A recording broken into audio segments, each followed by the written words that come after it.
జీవన్ రెడ్డి గారు. రాష్ట్ర ప్రభుత్వం అంటే రాష్ట్రంలో కాంగ్రెస్ ప్రభుత్వం అధికారానికి వచ్చిన తదుపరి నిరుద్యోగ యువతకి ఏదైతుందో ఉద్యోగాల కల్పన ప్రధాన బాధ్యతగా ఎంచుకొని 55,000 పైచిలకు ఎంపిక ప్రక్రియ పూర్తి చేసుకొని 54,000 మందికి నియామక పత్రాలు ఏదైతే ఇవ్వడం జరిగిందని చెప్పిన గౌరవ ఉప ముఖ్యమంత్రి గారు పేర్కొన్నారో నేను వారిని ప్రభుత్వాన్ని హృదయపూర్వకంగా అభినందిస్తున్నాను అధ్యక్ష.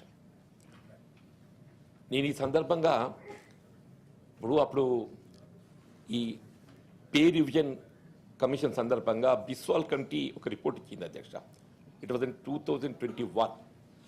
వారు ఇచ్చిన నివేదికకు అనుగుణంగా మన రాష్ట్రంలో శాంక్షన్ పోస్టులు 191,304 ఉంటే అందులో కేవలం 3,176,000 మాత్రమే కొనసాగుతున్నాం. అంటే 1,91,126 పోస్టులు ఖాళీగా ఉండిపోయినాయి. This is the 21. అంటే ఈ 2 సంవత్సరాల కాలంలో మరొక 50,000 ఖాళీగా రిటైర్మెంట్ అయి ఉంటారు అధ్యక్ష. సరే, ఇప్పుడు మీరు నియామకం చేసిన 50,000 ఆ 50,000 పోయినా కానీ కనీసం దాదాపు ఇంకా 2 లక్షల ఉద్యోగాలు భర్తీ చేయడానికి అవకాశం ఉన్నది. ఇప్పుడే మిత్రులు వెంకట గారు పేర్కొన్నట్టు బేసిక్గా తెలంగాణ